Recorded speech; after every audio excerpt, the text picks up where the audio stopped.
Meetings being live streamed. Got it. Everyone's good with what we're doing? Any questions? No. I apologize if an animal goes tearing past here making noise. There's a lot of them in this house, so it tends to happen occasionally. That will literally make my night. Okay, perfect. Pick your species. Okay. Hey, okay, so this is it. I think we're rolling. That was surprisingly painless. And for that, I have to thank my guest, who is Erin Broadfoot, brewer, founder, owner. Any other titles you want to throw on that with Little Beasts? Brewer, yeah, nope. I think that's it. I think you got it. I summed it up there. Let me just slightly adjust my Instagram camera. That's a bit better. I'm used to the tall thing, and now I've just got this thing, and it was mostly chest and a bit of my face. Okay, so for the sake of the recording that will eventually go out onto podcast players around the world, it's Monday night. We're having a time here. This is the Toronto Beer Podcast with me, your host, Chris Schreier. As noted, I am joined tonight by Erin Broadfoot from Little Beasts. We are going to be talking about beer, and then we're going to be talking about a lot of other stuff. And I'm assuming most of the people who are joining in right now probably already have a pretty good sense of what we're going to be talking about. Someone says the echo is really bad. So I'm not sure if that's me. It might be me, because my phone is definitely making noise, and I cannot figure out for the life of me how to. Oh, no, I can't mute it. You need to hear me. I just don't want to hear it. Okay. Is it? Here we go. We'll figure this out. Because it could be. Where did you get that? Did you get that in the? Oh yeah, Chris Aaron Crazy Echo. I do see that from Jen. Is it better now? Is it possibly mine that did it? Jen says it's on my end. My mic is picking up. My mic's picking up my phone. Here, can you talk for a second, Erin? Yeah, I can. You still hear me? The echo is when Chris talks. That's super weird, because my phone doesn't make any noise when I talk. I wonder where I'm getting doubled up on. Oh, it's fixed. Someone says it's better. Oh. Okay. We got two non-techies we got this. Weird, okay. But we're good. Hey, friends in the chat, feel free to tell us if it comes back. Mike says he thinks it's that your speakers were on, and so my voice was getting looped through your microphone. Yeah, very possibly. I turned off a couple things, so it might have been me. Yeah. Okay, perfect. We've got a confirmation. Perfect now. Okay, we're good. We're good. Okay. What was I talking about? Oh, yeah. Okay, I have a small problem, which is I do have not just Little Beasts beers, but specifically Brave Noise, which I the first one I want to drink. But I'm still working on my beer from dinner, because I had a beer at dinner. This, incidentally, is Zane lost his avocado bag from Refined Fool in Sarnia. So I need to get through this, though. Zane and Refined Fool, I'm sorry for what I'm about to do, but I'm going to go full noise rugby on this one. So, hey, Erin, why don't you introduce yourself a little bit more than I just did while I shotgun this beer? My name is Erin Broadfoot. So I'm owner, head brewer, founder, Little Beast Brewing in Whitby, Ontario. Have recently been fairly noisy online. That is why I'm sure most people are here with the whole Brave Noise movement, and trying to make a little noise in Canada just to make sure everybody realizes it's not just the US that had a problem. And yeah, stemming some projects out of this, and hopefully going to make some long-term changes in the industry if I can. So I love it. Now, you didn't mention this, and it's one of those things that I think it's easy to take for granted.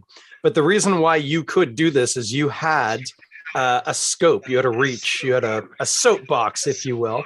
And you certainly did not have to use that to amplify the voices. You know, a lot of the people whose stories you've told, if they just put it out there, I realistically probably would never see it.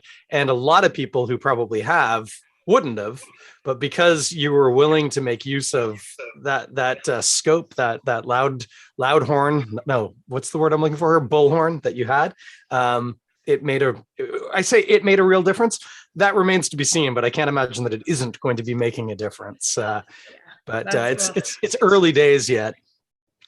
Yeah, to be honest, I wasn't sure what would happen before I think like 2 weeks before the whole thing kind of launched. I had reached out to a good core group of my friends in the industry, letting them know what I was doing. And if anybody wanted to, proactively send me stories just to see if it would take. And I don't know if I was more terrified that it would or wouldn't at first, but it definitely did. And I'm glad it did. It's been a ride. It's been wild. Yeah. No, it's been crazy. We are going to get into that, but really briefly before we do, I just poured myself some Brave Noise Pale Ale from Little Beasts, 5.5%. It's funny because I've had Muddy Yorks, but then Jeff told me privately that he did not use the Brave Noise recipe. He just made his own, like it's a pale ale, but he was like, I kind of did my own thing. So I'm curious to see how this goes. Do you want to talk at all about the production of this before we get into the heavier topics? For sure. I mean, not shockingly, mine is Belgian. The typical de saison yeast. So it is a Belgian version. We do have mosaic in it. The grain base is a little bit different than the Brave Noise beer. We did use mosaic, which was one of the hops. I'm not a huge fan of Sabro, so we kind of skipped the Sabro, did a little bit of Idaho in there. So nice, dank, fruity, bold, but it's a fairly typical malt base for my Belgian IPA. So yeah, a little off of what the recipe was, but the idea and intention was there. So I think that was the most important part. Is it Pilsner malt? Yes, well, this one used Pilsner malt and white wheat malt. Yeah, definitely. I actually usually use 2-row in most of my Belgian IPAs, but this time I didn't. Interesting. Mm-hmm. I love the yeast profile on it. I also have, I can see little fuzz in my mustache. Yeah, that's a really solid like Belgian pale. I like that a lot. Yeah. Thanks. Yeah, nice and citrusy, little dank, like you say. Not quite like herb, but it's getting in that territory.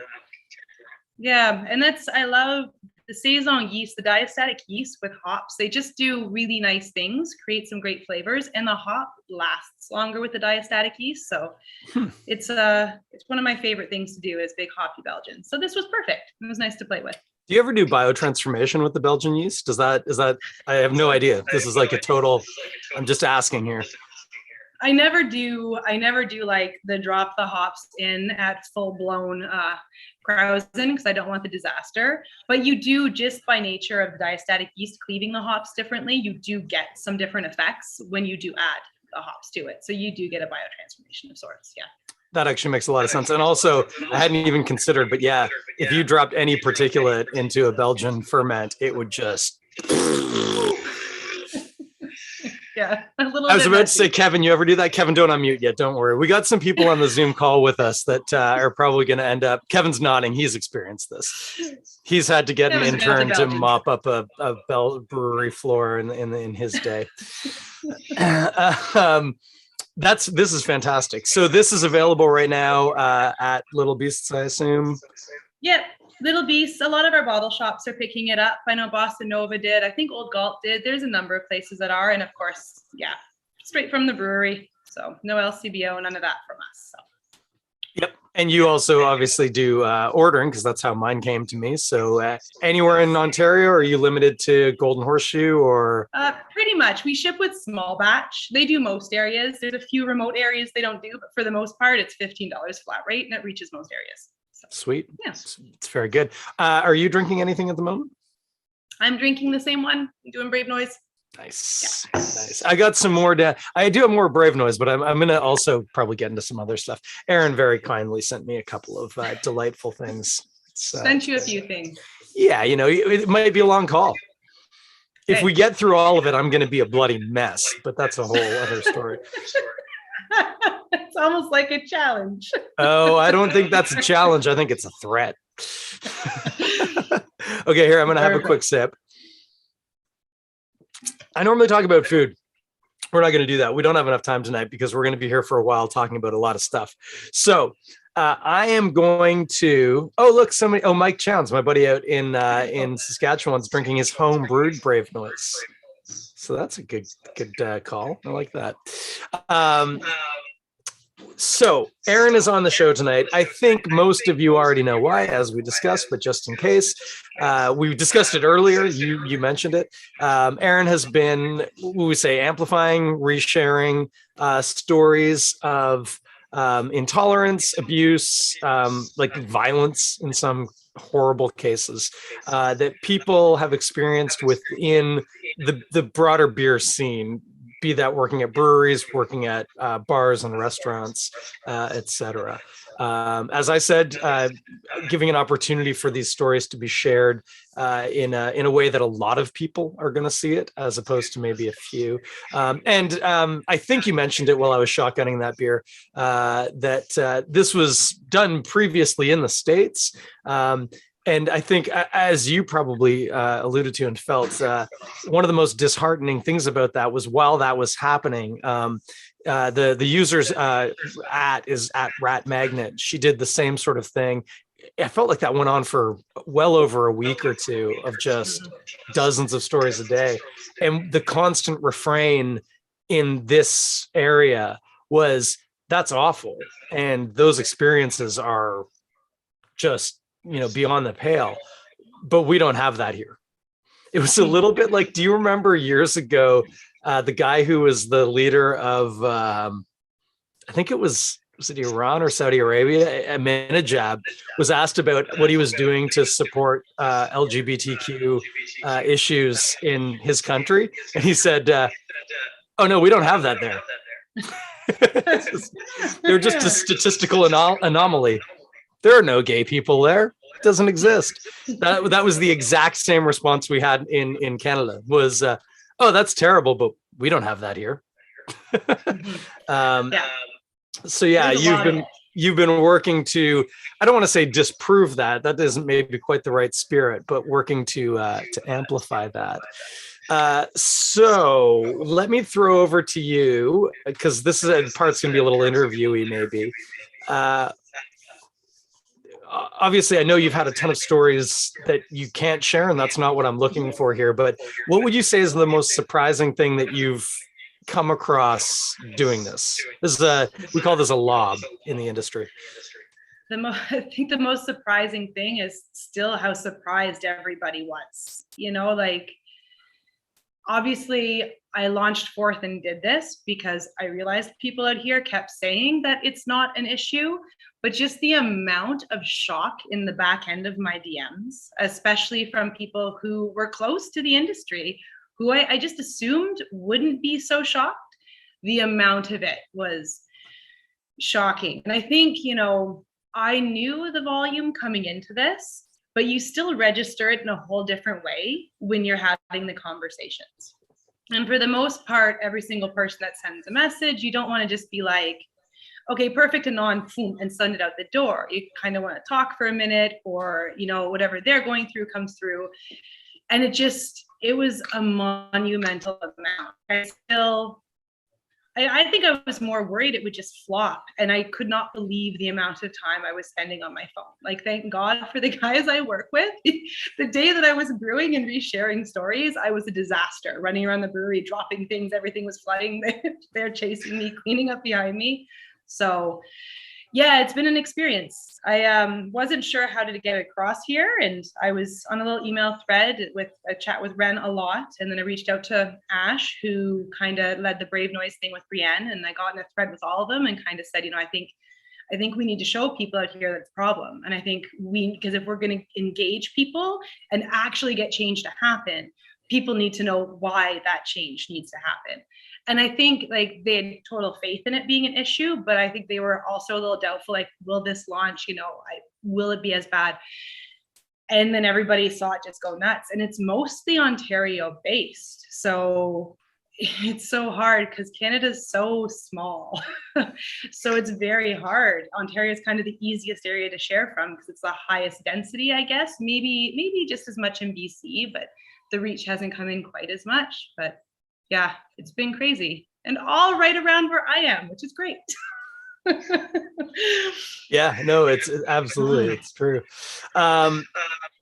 So with with what you've been sharing, I know you've been talking a lot about stuff that you can't share because whatever one reason or another, and that it was, what did you say, about 60% of what you're getting was like stuff that you just, either the person said please don't, or you looked at it and said this is something I can't share for whatever reason.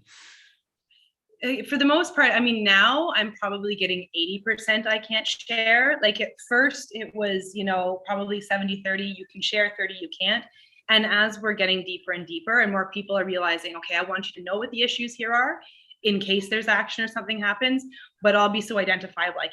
I've had people tell me they can't even follow me because they're worried the breweries are watching them. So like, it's pretty wild. I think that never even occurred to me to be an issue. But yeah, the majority I'm getting now are private, and a lot of people that are still telling me that they want to share. They're just trying to build up the nerve. And at the same time, I say, if you're too scared or you're worried, like, don't. This isn't on everybody's back to do. But yeah, it's pretty wild. So there's still a lot of stuff coming through. I'm still probably spending at least 3-4 hours on my phone a day on the back end of my Instagram. Yeah. I mean, I know you know this and you don't need to hear it, and you certainly don't need to hear it from me, but just the fact for a lot of those people, having somebody that can listen, that's got to be huge. Like just the sense of validation and knowing that they're going to be heard and not questioned, not judged, not, relativized. I can never say that word, but that's got to be massive. It is. And I think there's a lot of shame. I think the number one thing I hear from women or other marginalized populations, obviously this is opened up to people of color, Indigenous people, Black people, Asian people, to us LGBTQ, everybody. But I mean, as a white female, like, I'm just one step away from full privilege. So there's definitely more of us. It's easier for us to enter. There's so little of the other marginalized populations. You just don't get much, which is why we don't see as much from those populations, because the few that are out there, they've got some stories. But I think the number one thing I'm hearing from women is just the amount of shame and guilt that women have carried, because you do what you have to do to stay employed and stay in the industry. And I know, because I did it too, there's things I walked away from, and it's hard to integrate those things afterwards, because you shouldn't have tolerated that, but you did tolerate that because it's the only way you're going to stay present. And there's a lot of women letting go of a lot of weight now, because it's not just them, and they're seeing how many other people tolerated the same or worse, and there's there's definitely trolls. There's trolls, but I don't think I expected the level of gratitude, and it almost makes me feel terrible. Like, not the people are so relieved to be able to speak. It's a little bit heartbreaking what people have been holding on to out there. So yeah, no, absolutely. That's it's interesting. So it's funny, right? So as you say, you're a straight white woman, so you tick a couple of boxes, but not all, in the grand scale of comfort in the industry. But yeah, like, even just the notion that our industry is mostly white, with exceptions, but very much so exceptions, and yeah, female staff members, brewers, whatever, are becoming more, not regular, because that isn't exactly it, but more common, let's say. But that they're still, by there I mean women are still absolutely the exception in the industry. And so yeah, as soon as you start mixing those variables, women of color, women who aren't straight, women of color who aren't, you know what I mean? It just becomes even more and more problematic, where the islands that they probably feel like they're standing on are smaller and smaller and smaller. And that sense that there isn't an outlet, there isn't a way. One of the things that struck me in a lot of the posts that you shared, well, two things, and they're related. One is how often one of the justifications that the person sharing had rationalized and could share was that sense of they were willing to put up with a certain amount because they loved the industry, or they loved the beer, or they loved whatever. And so to be part of it, they'd allowed a certain amount of bullshit that they would have to endure.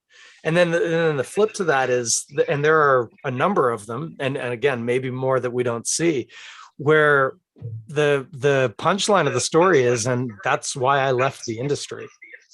Right. And so those are people we've lost, right? They're gone. They're not part of our industry. Yeah. Tons, which is tons of women. When we consider that every International Women's Day and every Pride Month and every Black History Month and whatever, breweries will make some very nice social media posts because they want to bring more people alongside. Mm-hmm. I'm going to be perfectly frank with you here. That was a consideration I hadn't really worked through mentally to realize, oh, this is how we lose people, right? We don't lose people because grain bags are heavy, or brew houses are hot. We lose them because they're being sexually assaulted, Mm-hmm. That's a really troubling reality. And it's really troubling because there are a lot of people who are doing it good out there. For sure, your brewery immediately springs to mind because you're sitting across from me, or digitally across from me. But that idea that somebody comes in that would be a perfectly good hire for you, or for any one of a number of really positive, good places, and they end up in a place where instead of being brought up in it, I mean, at best in these stories, they're minimized and ignored, and at worst, they're victims of actual abuse. That's just it's hard to sit with. Yeah, and I think there's so many different levels to it too, and having had 10 years of experience in the industry and having had a number of positions, and the amount of kind of realizing and learning you do along the way, and then the volume of people that I've been able to talk to in such a short period of time has hit a lot of things home. And there's so many facets to it, because of course you have the sexual assaults and the violence, which are very in your face, like this is bad. But I think it was Meg Grey Matter who said death by 1,000 paper cuts, which is so much a thing. There's so much undercutting and barbs and small things that you don't even feel it adding up until you just realize that you feel like you get no respect. And there's also, microaggressions. I know it's everybody's favorite or least favorite word, but I realized too, especially young women, or I say young, but I think I only really figured this out, a year or two ago, and I'm not young, is there's a lot of small aggressions that happen that if you were to talk to that person afterwards, they'd be like, it's not because you're a woman. Like, they're just an asshole.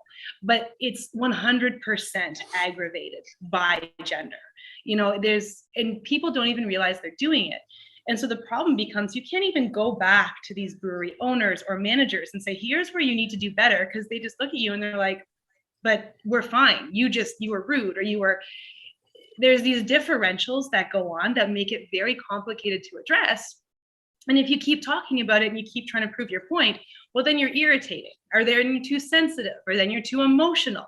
And, before you know it, you've been painted into a box that you don't even belong in, because people are writing your narrative for you. So it's very hard to break some of this stuff out.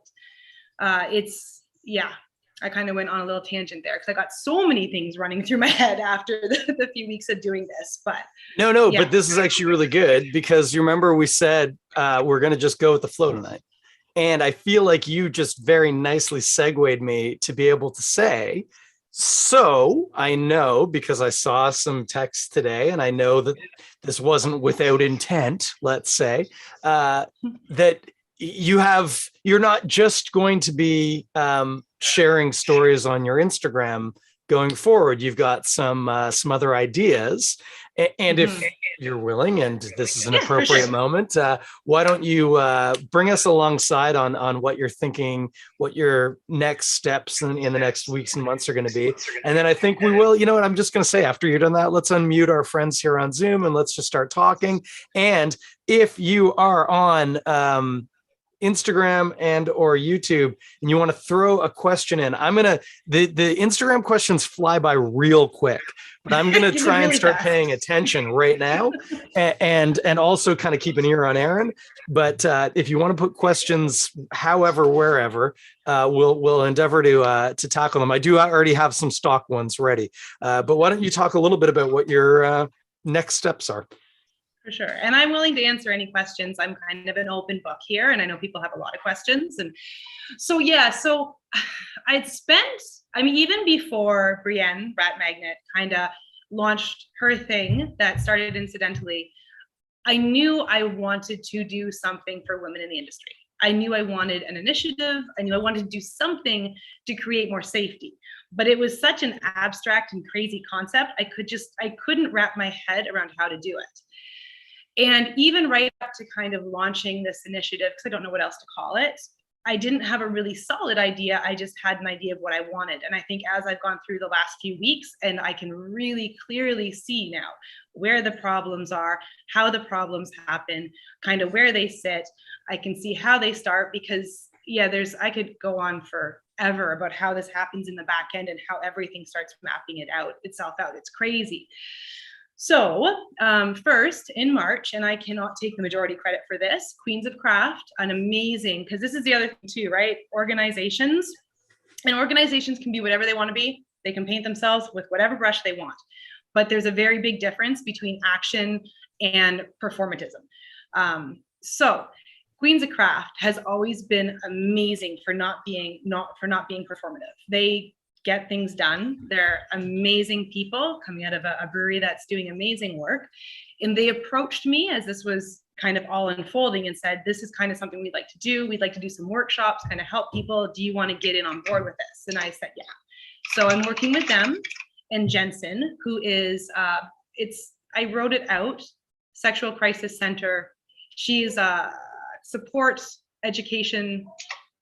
She provides education and support sexual assault survivors. And she's amazing. And she's done so much work. So we have a 4-part series that'll be starting in March.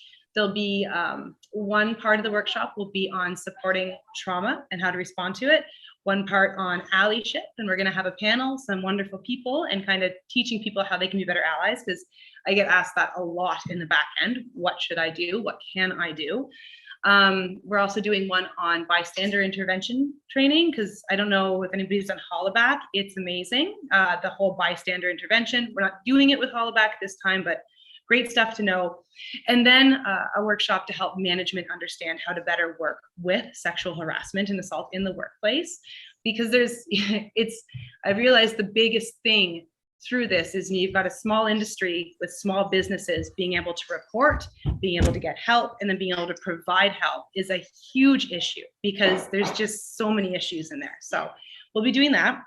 And then I'm still at the very beginning stages of kind of what I'm trying to launch from myself. I know I've put a couple pics out there just so people see it coming. And I'm not trying to get ahead of myself and announce it before it's ready, but I want people to know that I am working on something. All these people who've come forward and laid stories out and put everything on the table and shared so much and made themselves so incredibly vulnerable with me and with everybody else. I want them to know that it's not for nothing. I'm not just coming out here to smear emotional porn all over the place and then walk away.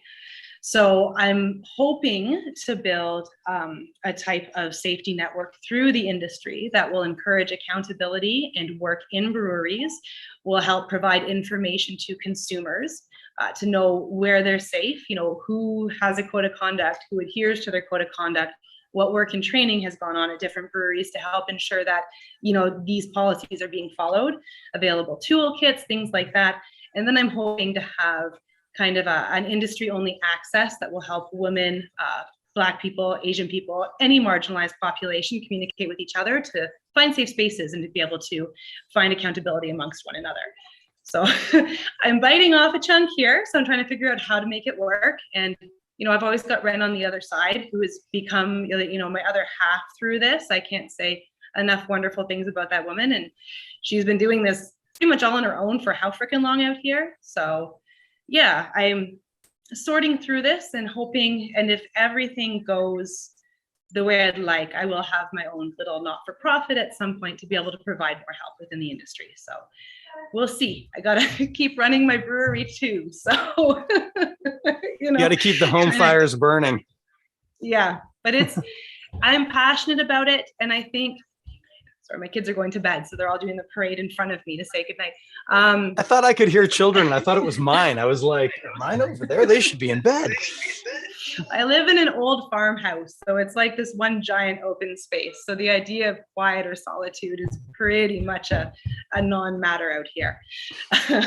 But yeah, so I lost my spot there. But so when I started this, like, I think there's also, and some of the feedback I got right away is, I'm a brewery owner, and coming in at this, and other brewery owners were like, what the fuck are you doing? You're one of us, and this is, and I get that, but I'm a woman before I'm a brewery owner. I'm a woman who spent 10 years in this industry dealing with, pardon my language, dealing with a bunch of shit. And I think all brewery owners should be ready to be proactive and deal with this shit too. So ready to step up and kind of cover both areas here. So hopefully that answers the question. I tend to go off on tangents. No, that's great. I'm just going to quickly say, coming through on the Instagram machine, nothing on YouTube. That's fine. That makes it easy on me. Ren does say that she loves you, and let's be honest, we all do. And Ren, we all love you. And Jen also gave you some hearts. There was a comment. It was a girl named Jake. The fear that exists in so many to share their stories underlines how real this issue is. Agree 100%. That's I'm just gonna yell, guys, can you all not talk in the hallway right now? Thank you very much. Mommy's on a very important Zoom call with a hipster in Toronto. I'm sure everybody knows who a girl named Jake is too. She's done some amazing work in the craft beer scene. So I appreciate the words. Cool. I'm going to move to a more open question thing, and I do have some stuff to start out with. But before we do that, we do have some people on our Zoom call right now. Now, friends on the Zoom call, I'm going to undo the spotlighting I did just as people were joining, and I wasn't entirely sure. I didn't want anyone cutting in. I see a couple of names. I'm not going to out anybody right now, but if you would like to participate in conversation, feel free to just unmute, and then I'm going to call on you to introduce yourself. This is what we call an Amish wedding, which is you never know when you're going to have to make a speech. So, so if you would like to, I know one of you is from Mennonite country, Kevin. Yeah. I think I've helped dump off grain in one of those farms out there. Oh my gosh. Okay, well, yeah, we all three have unmuted. Let's just as you run across my screen, Kevin, do you want to introduce yourself briefly? Yeah, I could do that. The Mennonite segue was amazing. Can't hear Kevin. Oh, yeah. This is Kevin going to be a problem. Head brewer, Block 3 Brewing. Happy to be here. Happy to support everything that Erin's doing, and obviously friends for years. So, yeah. Good to see everyone. Okay, hang on one sec, because it looks like Erin can't hear you, but I heard all of that. So my problem is going to be I have to turn off my computer audio, or it was echoing into my phone. So I can hear you, but I can't hear Kevin. Okay, well. So how do I? That's not super ideal, but if any of our participants are going to ask you a direct question, I'll buffer it through. I wonder if there's something I can do to my phone so that it's not, they can't hear Kevin on the Instagram. I'm snapping my fingers here in front of me. Oh, of course they can't hear Kevin because it's the Zoom machine. We thought we were being smart. Oh my gosh. It's like we've never done this before or something like that. What can we do? Well, what we can, no, that doesn't work because I have my headphones on. Sorry, friends. We're literally thinking on the fly here. Can they jump onto the story? Probably not. Well, if Kevin, Tammy, and Eric are available with a second device and you want to jump on to the Toronto Beer Podcast Instagram feed, I would be happy to allow you onto it. Otherwise, as long as, well, no, I can even recap and shorten down, but I can recap some level of answers for the Instagram machine. We can do that. I've been in weirder conversations than this, but with translators and so on and so forth. Kevin's just joined and he's about to. Yeah, exactly, Orlando Jake. That's what we're aiming for. In the meantime, so by the way, friends on Instagram, Kevin Freer from Block 3 Brewing is on our Zoom call. Tammy, why don't you go ahead and make a brief introduction, and then I'll pass that on to our friends on Instagram until we've figured out what this is. Okay. Hi, I'm Tammy, and I'm one of the brewers at Chapter 2 in Windsor, Ontario. I'm kind of new to the Ontario beer scene. I moved from Montreal, but I've been in this area for about 2 years now, and I've been brewing for 6 years. Cool. So for Instagram, Tammy, oh shoot, I'm sorry, because I just saw a question. And you said you were from Chapter 2. Chapter 2. Thank you. Yep. Everybody who's been following the story knows why there's a number that just confused me. Tammy's from Chapter 2 Brewing. She's been in the province for about 2 years. Also, that was another 2 you said. Brewing for about 6. And happy to have you with us. Nice to meet you somewhat digitally. We have Graham Kobayashi wants to join us on Zoom. We all good with that, friends? Yeah, we've got some nods. Yeah. I'm wondering because it's not you, but no, it probably won't work. I was wondering if I could feed it through my phone. I'm going to shut up. I'm not a techie person. I was thinking about turning my phone around, but then I would have to put my main speakers on and it sounds like crap. We're going to figure this out. Okay. And then Eric, why don't you do what just happened there, and then I'll do what I just did there, and we'll get there together. Am I going to say hi, Jenna? I see her say hi. Okay, keep going. Yeah, I'm Eric. I work at Kitchissippi Beer Company. I've been in the industry for about, 6 years-ish now, I guess. Worked at a few different breweries, and I am Indigenous, which is kind of a unique thing in this industry. Yeah. So friends on Instagram, my friend Eric, my new friend Eric, just said he's at, you said Kitchissippi. Sorry, I've got so many things flying around. Kitchissippi Brewing, been brewing in the industry for a while. Eric, as noted, interestingly, that he is Indigenous, which is definitely an outlier in our industry. Again, starting to pull together some other tick boxes that come in from the sides. So glad to have you with us. And we have another friend lurking on mute and no video, and they say it's just too noisy where they are, so that's fine. That friend might comment something in the chat. Now, sorry, I'm just screaming through some. We got some questions on the Instagram. So what I'm going to do, first of all, I'm going to throw to Erin. I'm going to let Erin kind of talk, and then Tammy, Eric, Kevin, extra person, if you would like, via chat or whatever, to add to this. But oh wait, I've got a request here. I think that's Kevin. Yeah, Kevin, you're in. Sorry, pal. I'm spinning a lot of plates right now. Did I get that? Accept. We thought we were Kevin, being. Did I accept you? Oh, look at that. Kevin.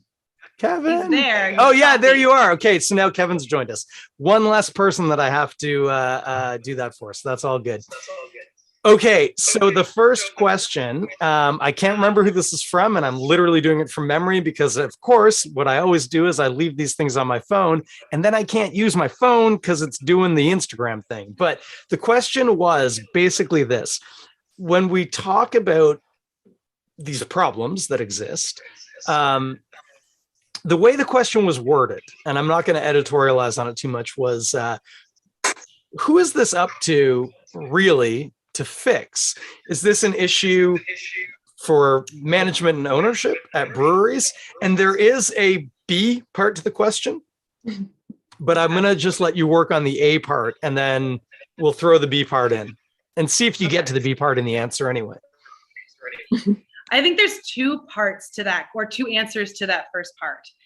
in general, in society as a whole, it's up to all of us. Like, I get so often, why should I care? Or why do I need to fix it? Or I'm not racist, or I'm not sexist, or why is this my problem? When people around you are having issues, if you're a decent human being, you want to help. You want everything to be better for everybody. You don't want people to feel like shit or feel like they can't enter. You just want it to be better. When it comes to within breweries, within businesses, the one thing I see now, it is 100% on management, on ownership, and on the top level to lead and set the problems. Because everything I've seen, and especially the breweries that have gotten crazy messy in the stories, and I've had to spend like hours and hours and hours managing DMs behind the scenes. When it's super toxic at the top, that falls down. And then you end up with so many interpersonal relationship issues with your staff, with favoritism, with people not understanding things. It's insidious and it causes massive problems. So if people come into your business and they know that bullshit is not going to be tolerated, the bullshit goes away. And you have to set the model. And I get that as you get bigger and bigger and bigger, this is harder to do. But that's why really strong HR is necessary in larger breweries and in larger areas, and HR that cares and matters. The number of times I've gotten stories where stuff has been laughed off by HR because it's minor is insane. But it is definitely a top-down problem. All right. I'm just going to really briefly interject, hold that thought, put a pin in it, everybody. I just added a comment on Instagram. It came off sounding really like I'm being a dick to people. I didn't mean for it to sound that way. I said, anybody can search Toronto Beer Podcast on YouTube and Zoom call is live there. What I meant was, hey, if anybody wants to, you can follow the Zoom call, which has everybody on it on YouTube. Just search Toronto Beer Podcast. We're live right now. I realized the way I worded that, trying to type with my tripod, came off sounding pretty bad. Not how I intended it to sound. Good insight, Erin, Tammy, Kevin, Eric. Anybody want to add to that? Jump in, and if you're not Kevin, I'll relay onto Instagram. If I may, yeah. One of the things that Erin said a little bit earlier was that like other owners would be like, you're one of us. Like, what are you doing? It's like, I'm an owner. That is a horrible thing to say.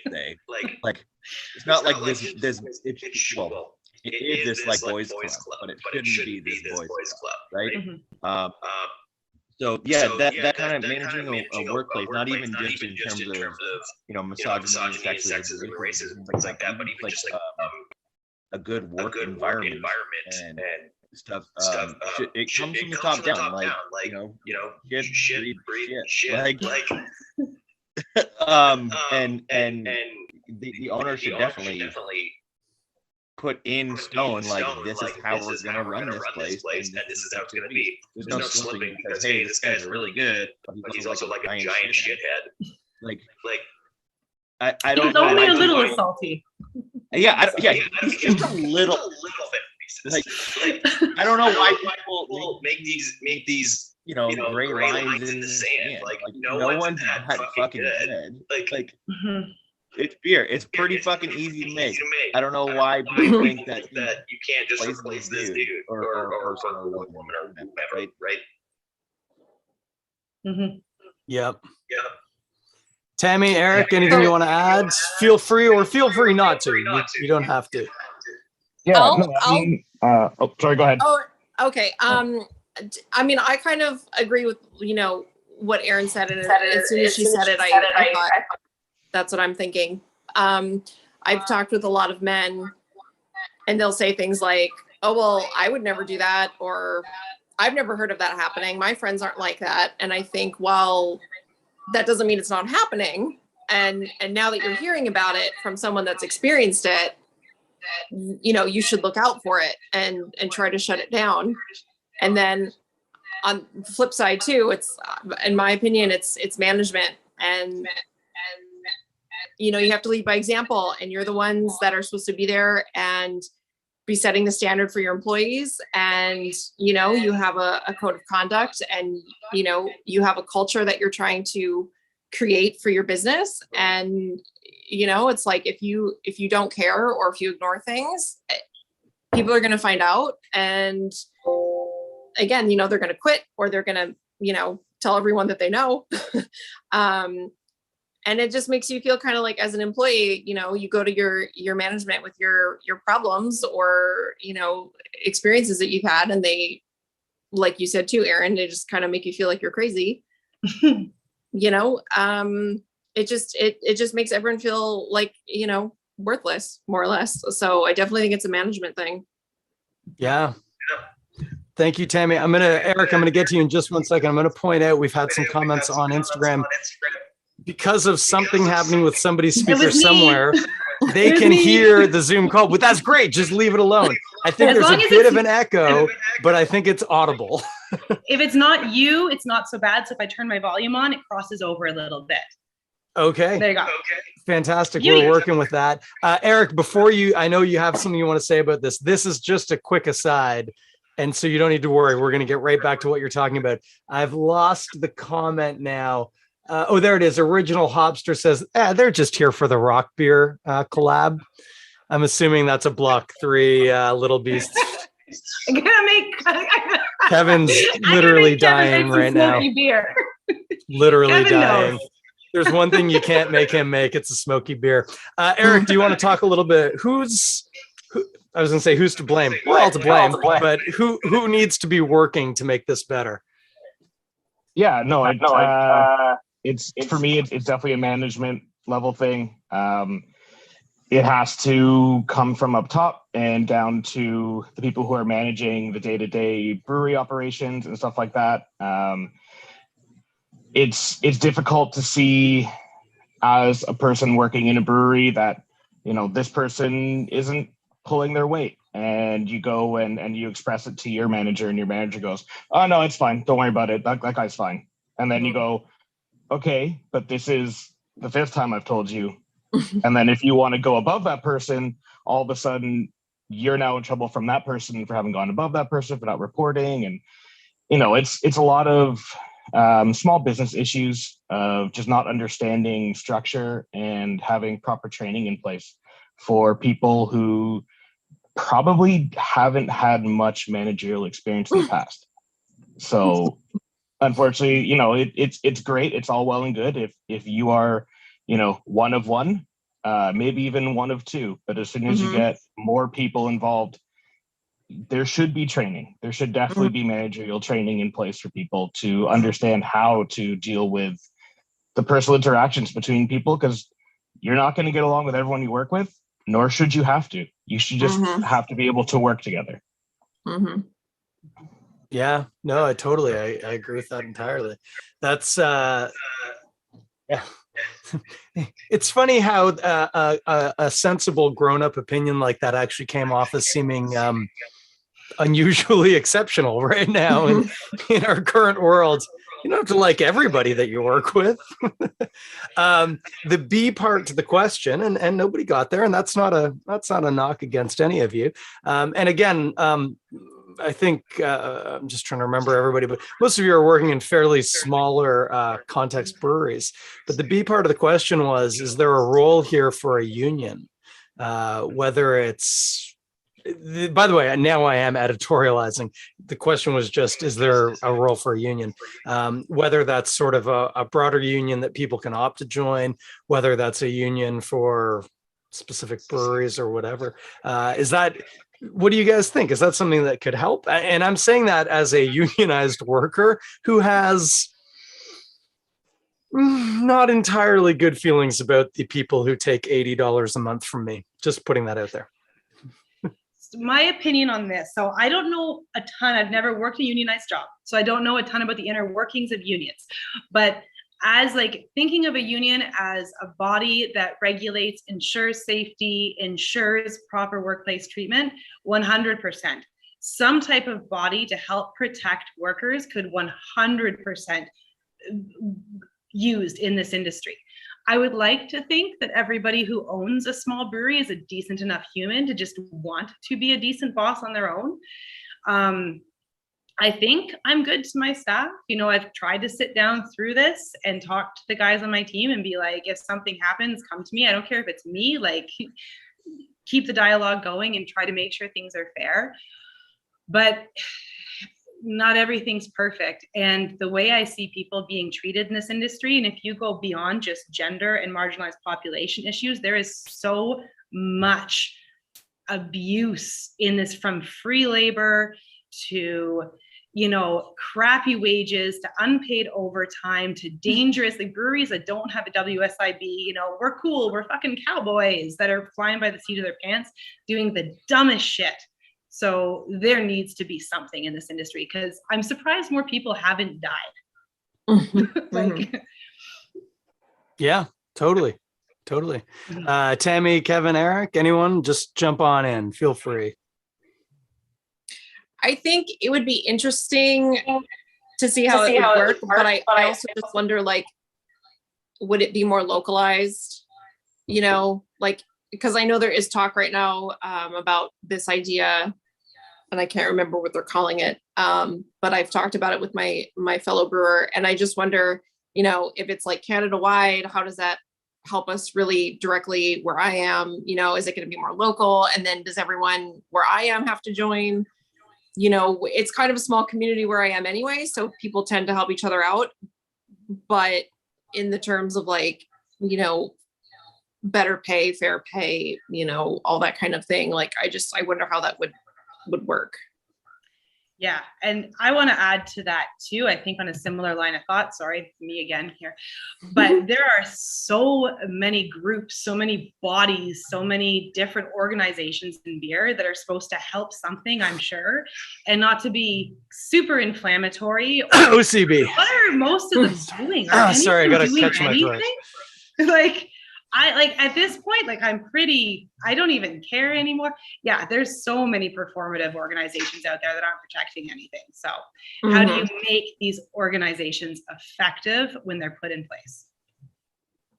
Yeah, totally.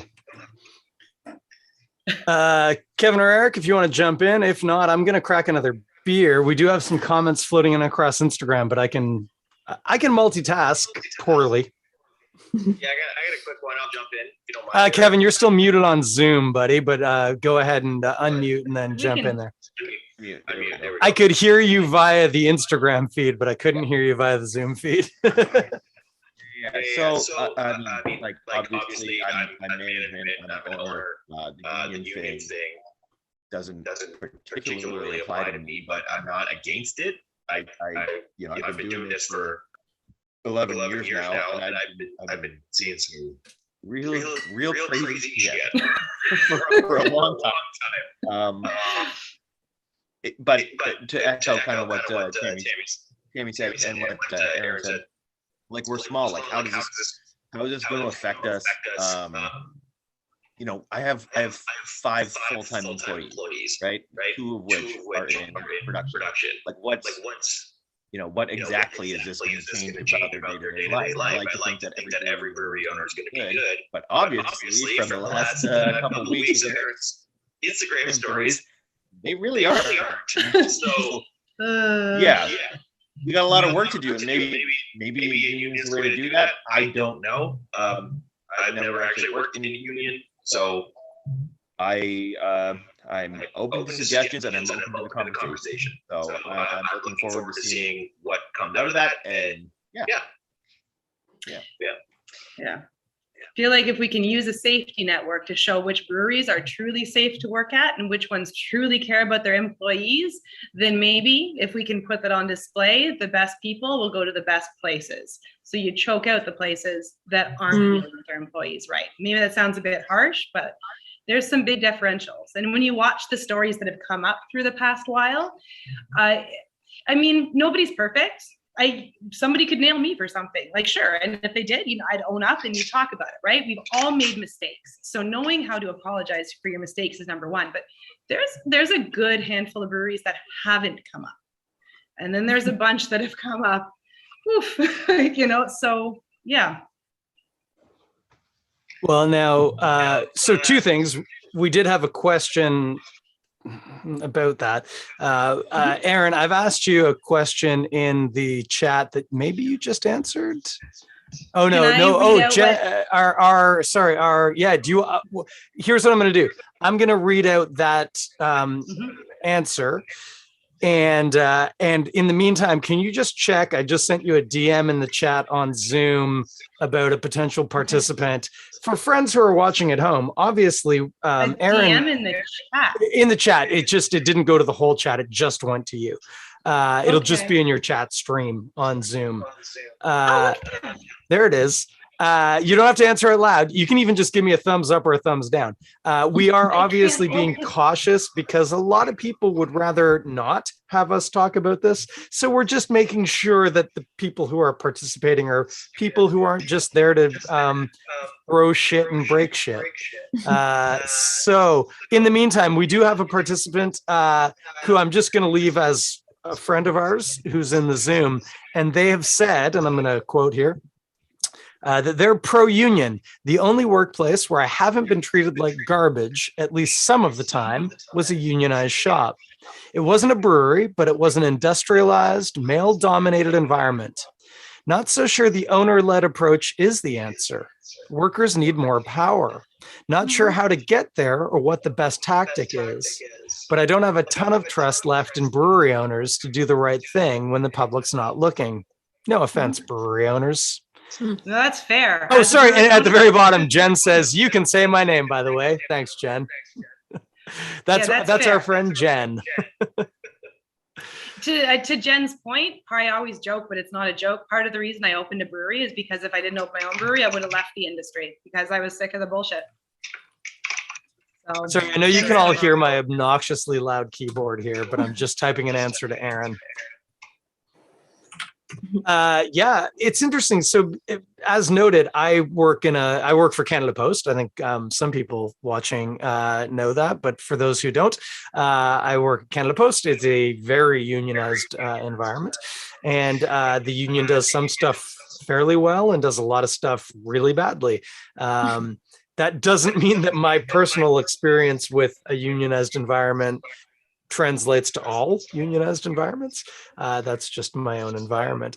But I've always long said, in a country like Canada, we shouldn't need unions because we have fairly good government-controlled labor laws, and that they'd be really useful in places where, for instance, literal slaves are making clothing for mainline North American brands. Or literal slaves are harvesting sugar and or cocoa and or coffee. But that's a whole nother story. But it's an interesting idea in this context that admittedly my immediate response whenever I hear that is, again, like, oh, Canada, we probably don't need it. But then we have this ream now of stories that say, well, no one else is doing it. It's a little bit like that Simpsons gag with Flanders's parents that were beatniks, and they're like, we've tried nothing and we're all out of ideas. Like, hey, maybe we could give it a try. It's probably not going to make things worse. So it's an interesting idea. I'm not in a place to say how the implementation would look or whatever, but I think it could be an interesting idea. There needs to be something to protect people. And Jen, like what Jen Nad was saying, and she's completely correct in when I say top down needs to set the example, but 100%, there has to be employee voice and employees in there to help control and manage, because it's a problem. This industry is a massive problem. I'm going to say, I saw a question a while back, and I'm happy to answer anything. And if there's people who are looking and if somebody asked a question about, I'm reading this, there are not sufficient laws to protect hospitality workers. No, there's 100% not sufficient laws. That's correct. About forefathers and the stories I brought about forefathers. If you want to type that back into the chat again and I can catch it, then I'd be happy to answer it. You don't even have to. I think I can get there. I did. Did you get it? See it. The top-down thing needs to also be people say People top say down top a down a lot, lot, like we have to hold the top accountable, but you also have to have like a reporting system from the bottom up. They have to have a way to report these types of things without fear of retribution, without fear of just being like ostracized. Oh, this server is problematic because they're stirring up some stuff, right? That shouldn't happen. No, 100%. If you're going to be a small business owner, if you fuck up, you better be ready to hear it, and your staff should be able to comfortably tell you something's not okay. Absolutely. Yeah, definitely. I was in the food industry before going to Somebody beer, wants to pop on for something. I can't see what it is though. But yeah, keep going, Eric. Keep going. Yeah, no, yeah, here we go. I joined beer from food, and it was very similar in my experiences in both. Being the lower end of the scale, that you're going to get in shit, and that you're going to get shit on. And if you say anything, you're just going to get pushed aside and made to do the bad tasks. And, that's like everyone said, we need something.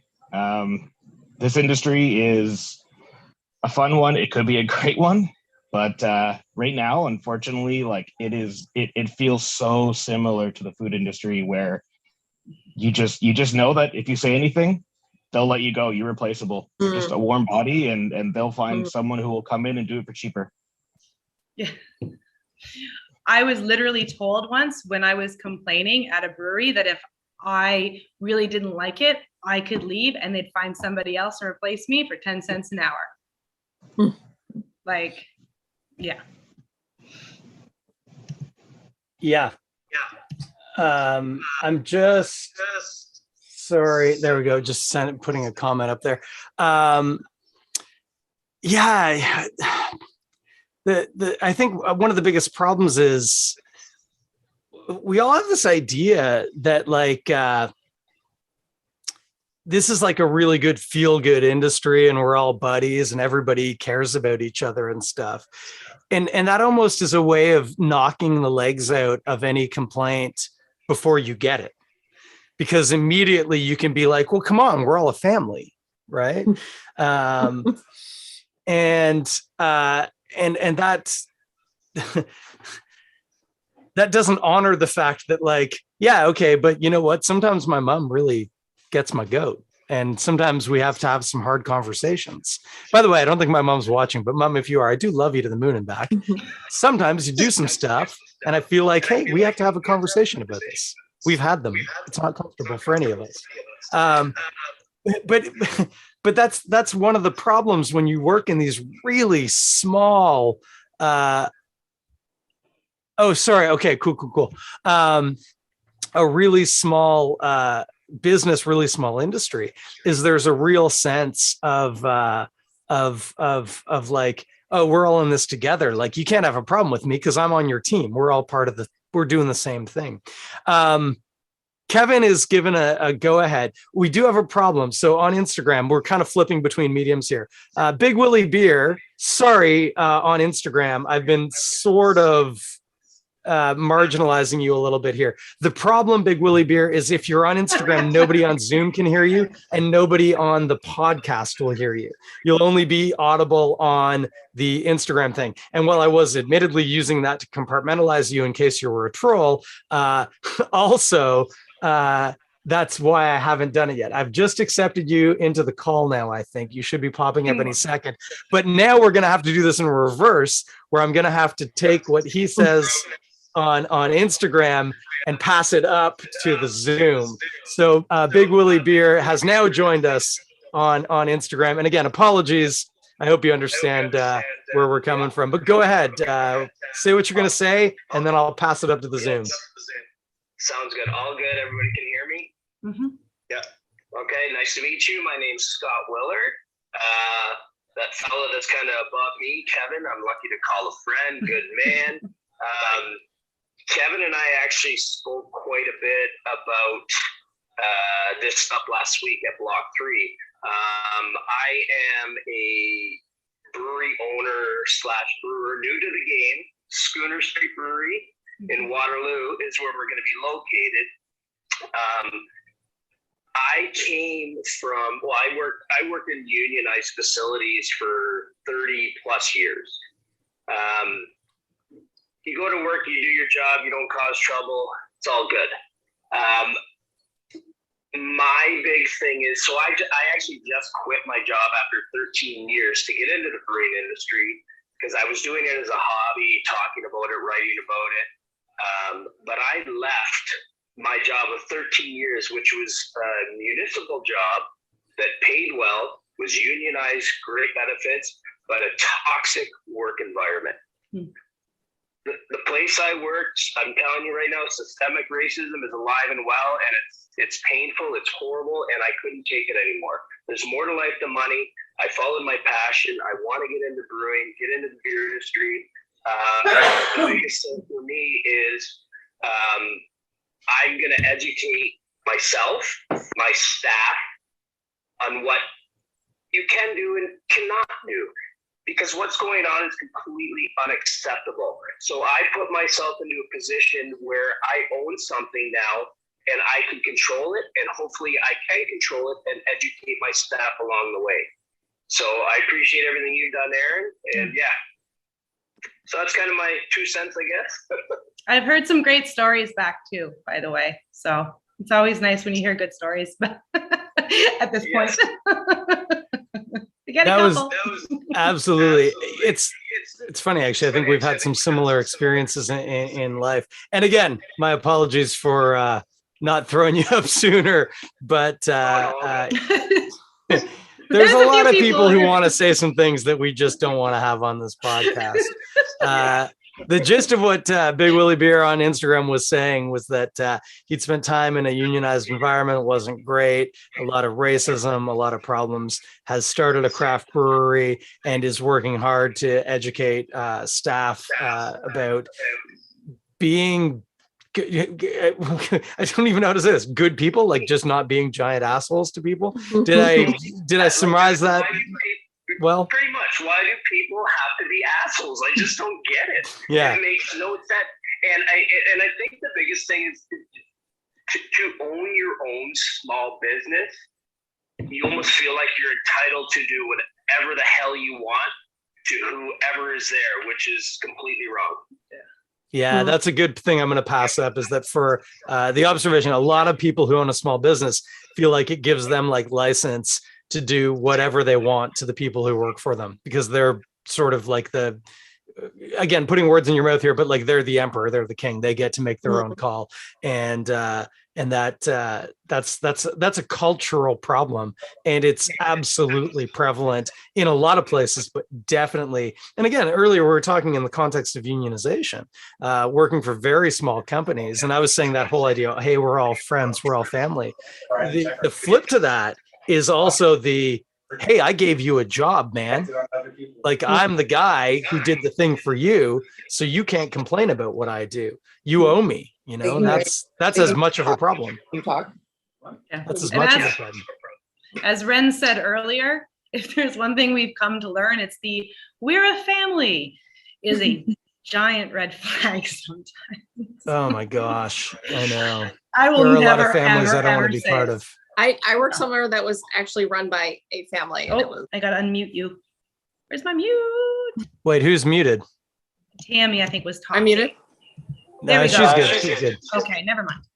Maybe it's a good thing, but I said I worked somewhere that was actually run by a family. So it was like they always defended each other and had each other's back and didn't believe anyone else. Oh, that's nice. Yeah. Cool. Not cool.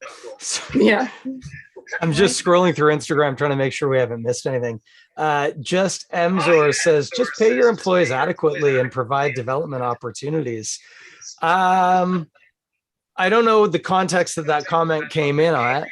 I don't know if that's a trolley thing. I can read that in two different ways. I think it was with the union stuff. It came in yeah, around I think that's, I was thinking in that exact thing. Oh, Ren's going to join us on Zoom. That's lovely. Oh,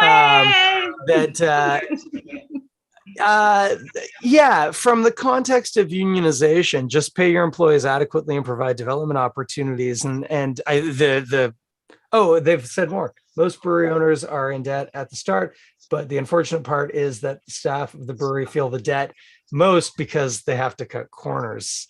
That's an interesting point of view. There actually now there's a whole lot of things, a lot of plates spinning in my head here. In the grand scale of things, the question of unionization, I think, it can't be down to individuals at individual breweries. If that was a thing, it would need to be much wider. Like it would need to be an industry trade group that was neither beholden to the breweries nor the retailers, but was predominantly interested in the people who produce the beer. They might be a craft brewing organization at maybe a provincial level, like Ontario, but maybe not specifically that. But the point is, it doesn't necessarily have to be a formalized union. There probably could be some sort of an industry trade group whose primary focus wasn't, in fact, the retailers or the owners of the producers, but rather the people who produce the beer. But sadly, I think it's fair to say we don't have that right now in the province. Whether that's an organized, properly legally founded union, or, as I say, just an interest group within the industry. We don't have either. Hey, go on. No, go on, Erin. For the interest of this conversation too, do unions protect marginalized populations?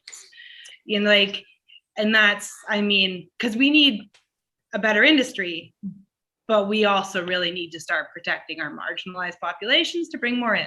Yeah. But yeah, you were going to introduce Ren, so I'll step back. I was going to introduce Ren, but before I do that, sorry, Ren, you're going to have to wait a second longer, because I will agree with you on that in the context that I work, which is, in fact, a unionized environment, one of the founding principles is that everybody's equal. They don't quite say we don't see color, but they might as well be saying we don't see color. It's like, if you don't see color, then you probably shouldn't be in this role.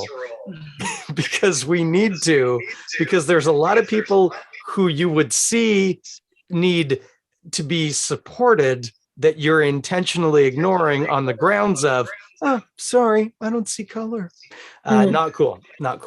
Anyway, and that's neither here nor there. Ren has joined us. Ren, you've just unmuted because you've done this before. This ain't your first rodeo. Why don't you just briefly introduce yourself? And I am Ren Navarro. I run Beer Diversity, and I am permanently exhausted. Yeah, pretty much. On Instagram, Ren said she's Ren and she's permanently exhausted. I don't know how many devices you have access to, but if you want to throw in a request, I can throw you on Instagram, or I can just do what I just did there. It's pretty straightforward. Yeah, they can hear me too when I unmute. That's right. That's right. People hear you. Okay. That's right. That's right. That's cool. Hey, just as a quick aside, because we need to lighten the mood for a moment, I did just crack this open. Oh, that's an attractive beer. Yeah. Yeah, I like that it's a palm tree. That speaks to me. I like that. That could be me right there. Beautiful little saison. Okay, sorry, I'm going in 10 different directions at once. I've got a question. No, that's not really a question. Human Who Makes Stuff says, speak on issues from a top-down perspective, and it's somehow seen as valid by virtue of ownership. Not necessarily a question, but I think that's a call to speak on that, the top-down issue. Anyone want to jump in on that? I kind of missed it. Sorry, I'm also reading. Oh no, I've already read that one. Oh, there's so many things happening in my feed. I think Human Who Makes Stuff wants us to speak on issues from a top-down perspective, and it's somehow seen as valid by. Oh no, that comment, brain's working slowly, is agreeing with what we're saying. That people talk about it being like we talk about it needing to be top-down, but also the problem is like seen as valid by virtue of ownership. Like if you're the owner in this position, you don't need to be doing this because you're the owner. Like you can do what you want, and of course that is inherently problematic. Mm-hmm. Okay. I'm gonna let Ren come in. Oh, go on. Because I can unmute if I know she's gonna talk. But did she just disappear? Did she just go? Oh, there. Oh, there she is. Okay. Rand's bobbing around. Okay. Oh, she's on mute again. It's okay. So Human Who Makes Stuff further commented that that's 100% depends on the union itself. This is talking about unions is what it was. They're not a monolith, and who they protect is largely up to the individual union. And that absolutely I can agree with from a personal experience point of view. If the union's leadership, it's not just its members, but its elected members that are in control are not actually representative of the people in the union, then what's the point? If the union represents a body of workers who are inherently multiracial, multi-ethnic, multi-gendered, etc., and all of the people in controlling roles of the union are straight white guys, maybe they got lucky and got exactly the right straight white guys, but that doesn't seem statistically probable. It's problematic. We jump back. What was the forefathers question? It was just about how do you feel about forefathers going forward? It was pretty open-ended, and also. How is that? That was all. Yeah. It was just how I feel about forefathers going forward. Yeah. Before you say anything, Human Who Makes Stuff, I'm sorry, I'm juggling a lot of things here, and I've missed the thrust of your question, and I'm sorry for that. I think the union stuff, though, we can probably move past, just because it's kind of not. Yeah, the union conversation is good, but it's kind of veering off what we're doing here. Yeah. Mm-hmm. But go on to what you were heading towards there. Oh, well, if it was just how I feel about forefathers, how I feel doesn't really matter, because it's not really about my feelings.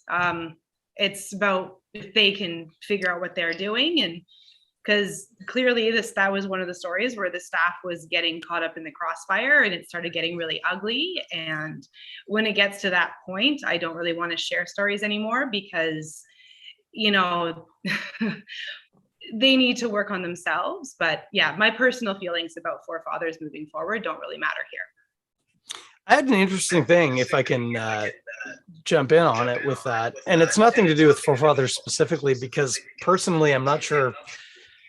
I probably have had something that they've made at some point in the history of their brewery, but certainly nothing that springs to mind, and nothing that I've gone out of my way to purchase and put in my fridge. But one of the things that happens when this sort of a thing happens in an industry, and for me, obviously the beer aspect of it's very personal, because I spend a lot of time in this space. It's like, what do you do with breweries who've, I don't want to say behave badly, because that's really minimizing the problem, but you know what I mean? Breweries who've been identified as being problematic, let's say.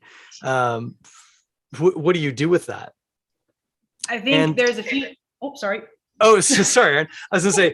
No. Yeah. So on the one hand, I felt at least somewhat comforted that most of the people who I've been shopping from recently didn't show up in the feed, which doesn't mean they didn't show up in the ones we didn't see. But there was a sense of, again, as a white bearded, top knotted hipster, I went, oh, there were a few,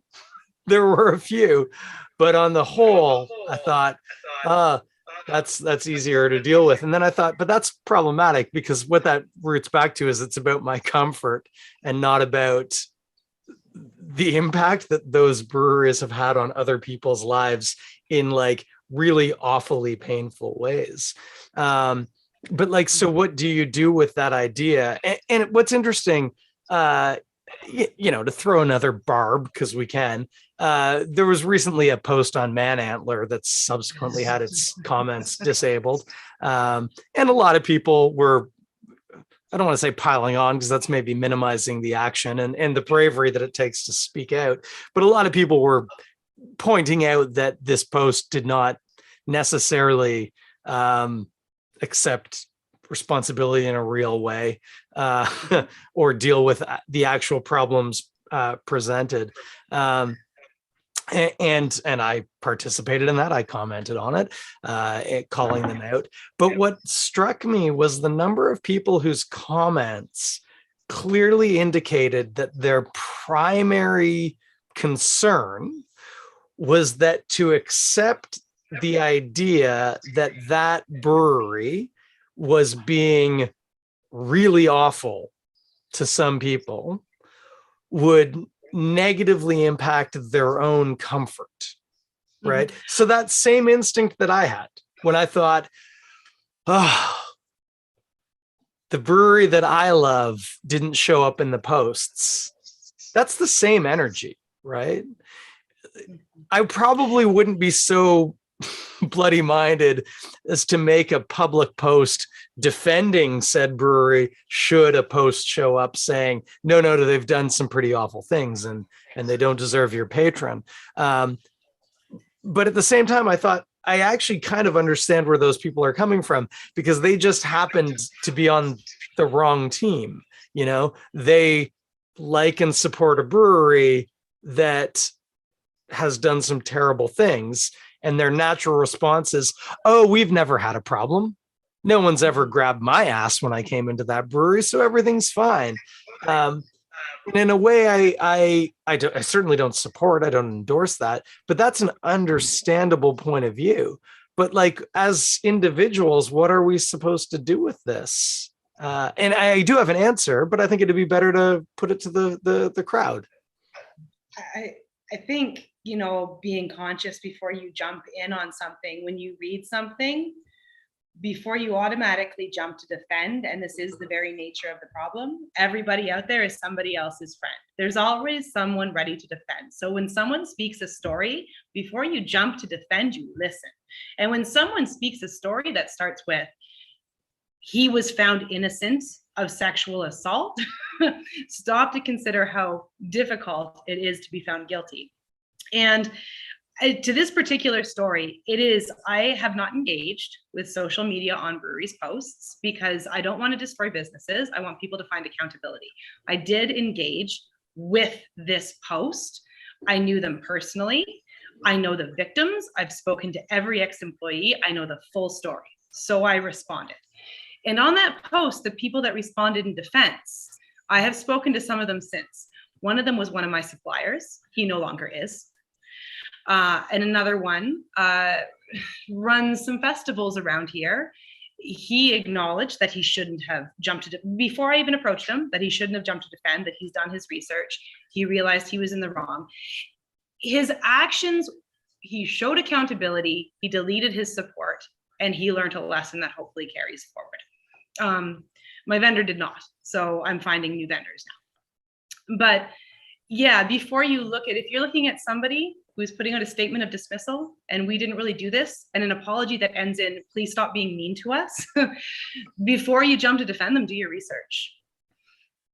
Because there is a lot of people, and I think, you know, I get so many well-intentioned DMs in the back from men that I understand are well-intentioned about how shocked they are and how hard it is to read. Oh my God, one more guy tells me that he can't read the stories anymore because it's too hard on him.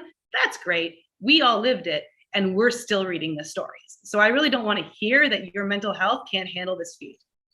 Not to sound harsh, but it's a reality. Yeah, and the excuse was like, I have daughters. So, you know, this is really hard to read. We were humans before you had daughters. Like, it shouldn't have taken you having a child to understand that you shouldn't treat women like shit and rape them. So, yeah, I understand the idea of relief. You know, I've had some relief at, from a very large dog is walking around. I've had some relief at some of my, you know, when I launched into this, I look at some of my best male friends, like Kevin, who's talked tonight in this industry, and yeah, I was a little terrified. What if he's got kicked out? Thankfully, they did not. None of my closest friends did.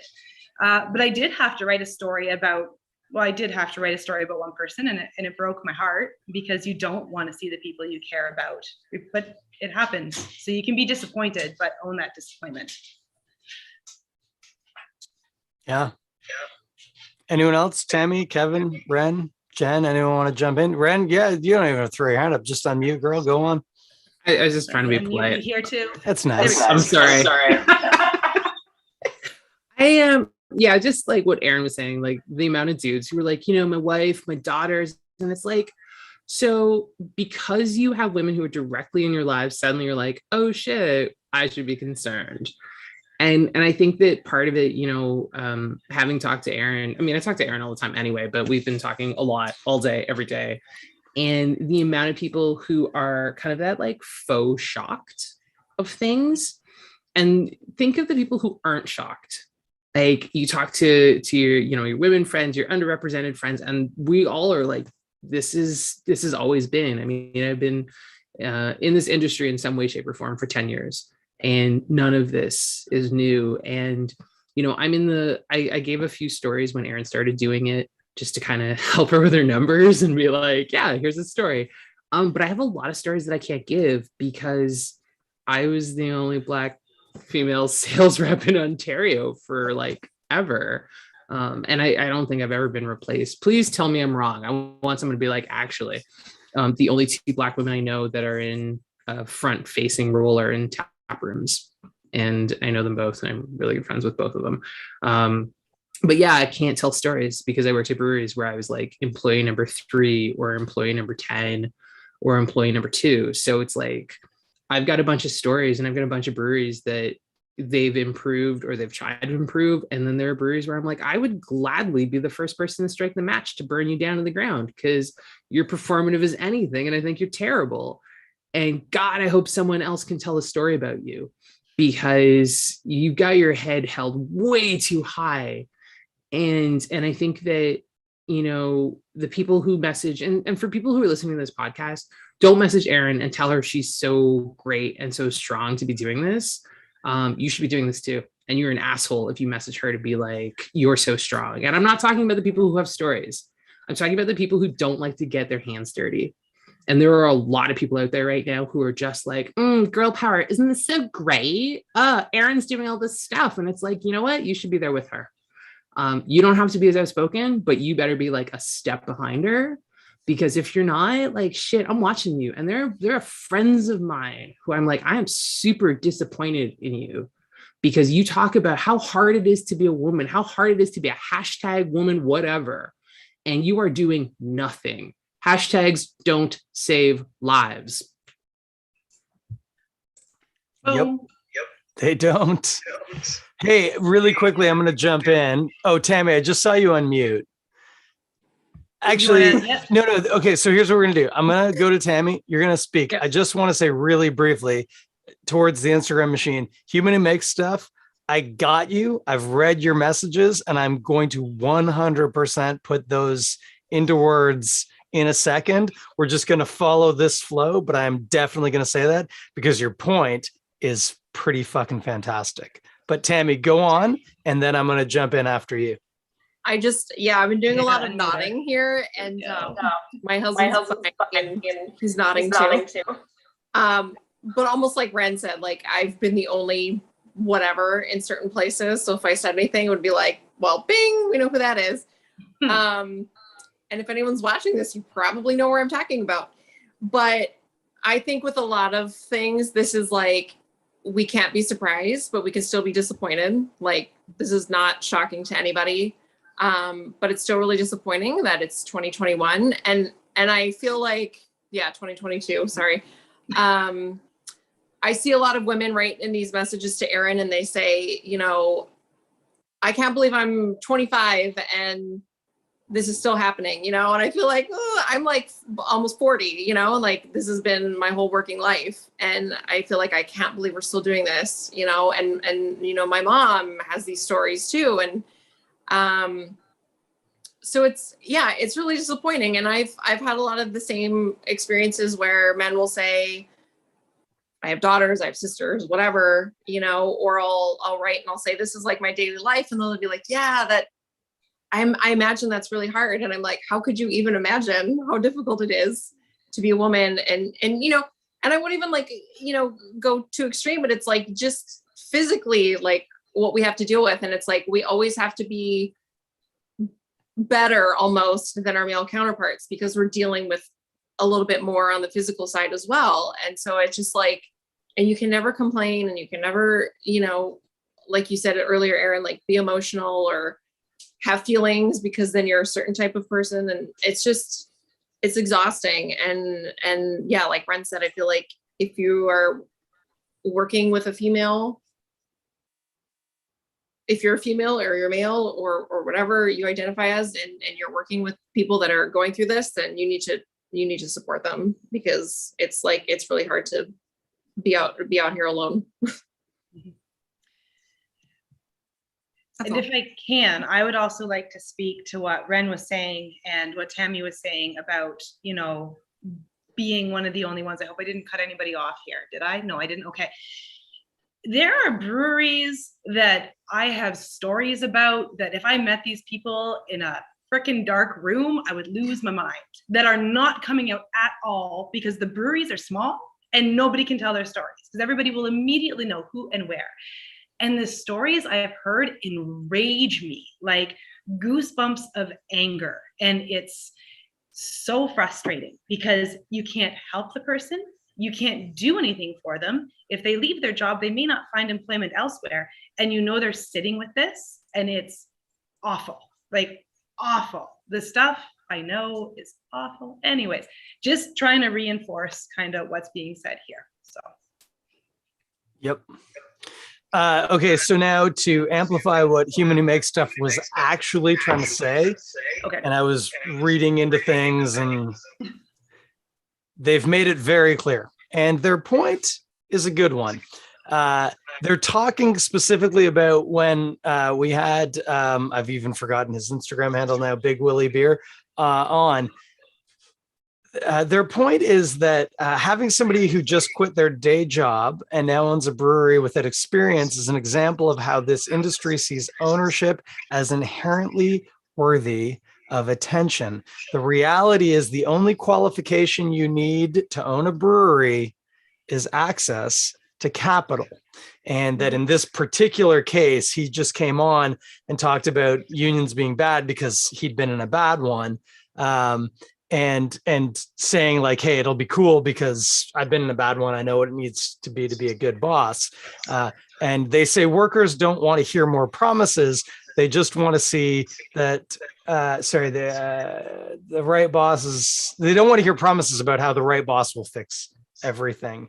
That is 100% accurate in the general. I don't know in the specifics because I don't know who that person is. Literally, we spent about 8 minutes trying to figure out whether or not to even bring that person on. Kevin said, no, I know that person, not a terrible person. But that's a very fair assessment. And speaking to a couple of people who are involved at ownership level of breweries, it is kind of true. If you can ruck up with enough money to open a brewery, you become a brewer, added an extra ER in that. And all of a sudden, you become an authority, right? And in a lot of cases, those are people who have earned that authority, have earned the right to speak to issues within breweries or whatever. But certainly, and again, Erin, your stories make clear that there are people who have earned, to use scare quotes, that position, but who certainly do not have the experience, the ability. In fact, one of the things we were talking about earlier was like what a strong HR department could do for so many small breweries, because the assumption is that the owner is going to handle that. When there's only 8 people, you probably don't have an HR department. You're relying on the person who literally signs the checks to take care of that part of the business. And I'm not going to say that that never works, because it probably does sometimes, but that becomes a very risky proposition from a brewery ownership point of view. And actually, I know for a fact we have 2 people here on the call, both of whom are unmuted right now, who are directly involved in the governance of a very small brewery. how do you deal with that? Because of course, again, I don't know, but I'm assuming both Erin and Kevin, I don't think either of you have a dedicated HR person at the brewery, and that's not a dig. That's just a reality of scale. But like, actually, to broaden that for a brief second, one of the most interesting things that I got when I went, oh, I wasn't expecting that, reading the stories, Erin, that you were posting, was there were a couple that mentioned that returning to macro beer, right, industrial lager beer, was such a release because they have healthy, capable, empowered HR departments that can actually deal with the problems that most small breweries sweep under the rug or ignore or actually perpetuate. So especially Erin and Kevin, and then to a wider group, because we have other people, if you want to speak to that, like, what's the difficulty there? How hard is that reconciling like the HR role versus the ownership role when you don't have an HR department? I think, are you okay? Do you want me to go first, Kev? Are you okay with that? What? I think at a brewery this small, saying you have HR is completely unrealistic. Because even if you have HR, there's so few people that if somebody reports to HR, you know who that person is. So what's HR going to do? Be like, hey, that person over there, they fucked up. And then the owner looks. So if you're going to be a business as small as that, you just need to be 100% accountable as a human being. And, you know, I always say the most valuable lesson I had before owning this brewery was working for a super small brewery of truly shitty human beings. Because I would never, ever want to treat somebody in my entire fucking life like I was treated at that place. So it was not that I ever think I would, but boy, did it ever drive home. There is an accountability that comes with being small, and there's no way to regulate that, and there's nowhere to control that. But hopefully the shitty people are going to leave, the shitty people are going to make the good people leave. And I like to think that the guys I work with will tell me if I'm fucking up, but I'll never 100% know if they're completely comfortable telling me how they feel. So I just have to, I have to hope I'm doing it right. I have to I keep setting the tone and hope they feel comfortable telling me. And, you know, we had a meeting the last day we were all together on Friday where I sat them down. I'm like, just because I'm doing all this doesn't mean I think I'm above it. And, you know, there was another person at my business for a while who was a horrifically toxic human being who I had to account for issues that happened because shit does happen. So you need to learn to apologize for the shit does happen, and you need to be open to criticism. I know it's hard though. The small business it's a hard, maybe I know Kevin's dealt with some shit, so. Yeah. Oh, I gotta unmute him. Here he comes. No, he's good.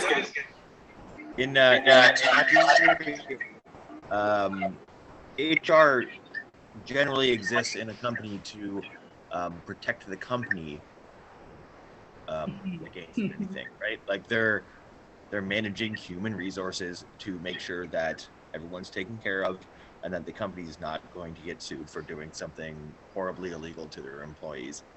And this kind of goes back to the union talk and everything like that. Obviously, we're a small company. We have 5 full-time employees and 4 or 5 part-time employees. So we don't really have an HR department, but we do have friends who work at HR departments at much larger companies. And most of that is, just protecting the company against things that might turn up. But yeah, we've had some stuff come up, and you want to make sure you're legally covered. But it's a tough call. Like HR is not generally in favor of the employee; it's generally in favor of the company, despite what it might sound like. So I think this whole union thing is not like a terrible idea, but I also wish that there's a world where that doesn't have to exist. And I want to provide a business where that doesn't have to exist. Yep. But maybe not as altruistic as I am. I'm just going to put this out here. Kevin, you've dropped off the Instagram call. You warned. Oh, yeah. Yeah, I put him back on. Just disappeared. So if you're watching on Zoom, hopefully I'm going to come back in a second. I'm still on Instagram. This sometimes happens. I've got him. It went through. Yeah, we're okay. Okay. I'm back. Sorry about that. For Instagram, because Kevin wasn't there and then I disappeared off the Zoom. God, I think the creator's telling us right now we need to wrap things up maybe. But and Kevin, actually, what you echoed something that was mentioned in the comments, which is exactly that, which is that a lot of the time HR serves the company first, and their interest in working with employees is insofar as it directly impacts the company. And that's another tough balance. And as you said, that's another interesting angle from a union. Yeah, that's a very real thing. Yeah, Ren's saying technology. Yeah, gosh, what are we gonna do? It is 12 minutes until 11. This is a significantly longer episode than we're used to here at the Toronto Beer Podcast with me, your host, Chris Schreier.